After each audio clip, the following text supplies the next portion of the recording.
അബ്കാരി കേസിൽ കണ്ടുകെട്ടിയ വാഹനം പൊതുഭരണ വകുപ്പിന്റെ ഹൌസ് കീപ്പിംഗ് വിഭാഗത്തിനായി സൗജന്യമായി അനുവദിച്ച സർക്കാർ ഉത്തരവ്. കേരള അബ്കാരി ചട്ടപ്രകാരമാണ് കണ്ടുകെട്ടിയ വാഹനം മറ്റൊരു സർക്കാർ വകുപ്പിന് സൗജന്യമായി അനുവദിക്കുന്നതെന്ന് നികുതി വകുപ്പിന്റെ ഉത്തരവിൽ പറയുന്നു.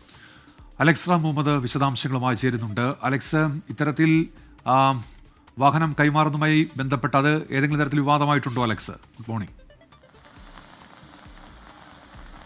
ഉന്മേഷ, ഗുഡ് മോർണിംഗ് അഗൈൻ. ഉന്മേഷ, അതത്ര പരിചിതമല്ല ഇത്തരത്തിലൊരു ഉത്തരവെന്നുള്ളതാണ്. നിയമവശങ്ങളൊക്കെ ഈ നികുതി വകുപ്പിൻ്റെ ഉത്തരവിൽ വ്യക്തമാക്കുന്നുണ്ട്.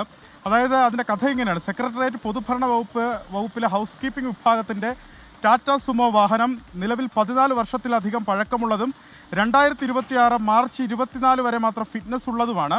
ഈ വാഹനത്തിൽ ഉദ്യോഗസ്ഥർക്ക് യാത്ര ചെയ്യാൻ ബുദ്ധിമുട്ടുണ്ടാകുന്ന തരത്തിൽ ആ വാഹനം തുരുമ്പെടുത്ത് പഴകിയ നിലയിലുമാണ് എന്നീ ഉത്തരവിൽ വ്യക്തമാക്കുന്നുണ്ട്. അതിനെ തുടർന്നാണ് പുതിയൊരു തീരുമാനം നികുതി വകുപ്പ് കൈക്കൊണ്ടിട്ടുള്ളത്. അബ്കാരി കേസിൽ കണ്ടുകെട്ടിയ കാറ് അത് പൊതുഭരണ വകുപ്പിൻ്റെ ഹൗസ് കീപ്പിംഗ് വിഭാഗത്തിനായി സൗജന്യമായി അനുവദിച്ചിരിക്കുകയാണ് നികുതി വകുപ്പ്. തൃശ്ശൂരിലെ പഴയന്നൂർ പോലീസ് 2020 രജിസ്റ്റർ ചെയ്ത അബ്കാരി കേസിൽ ഉൾപ്പെട്ട Renault capture car model 2019 model വാഹനമാണ് സെക്രട്ടേറിയറ്റ് പൊതുഭരണ വകുപ്പ് ഹൗസ് കീപ്പിംഗ് വിഭാഗത്തിനായി സൗജന്യമായി അനുവദിച്ചിരിക്കുന്നത്. കേരള അബ്കാരി ചട്ടം 23 പ്രകാരമാണ് കണ്ടുകെട്ടിയ വാഹനം മറ്റൊരു സർക്കാർ വകുപ്പിന് സൗജന്യമായി അനുവദിക്കുന്നതെന്ന് നികുതി വകുപ്പിന്റെ ഉത്തരവിൽ വ്യക്തമാക്കുന്നുണ്ട്. ഉന്മേഷ്, അലക്സ് റാം മുഹമ്മദാണ് തിരുവനന്തപുരത്ത് നിന്ന് വിശദാംശങ്ങൾ നൽകിയത്.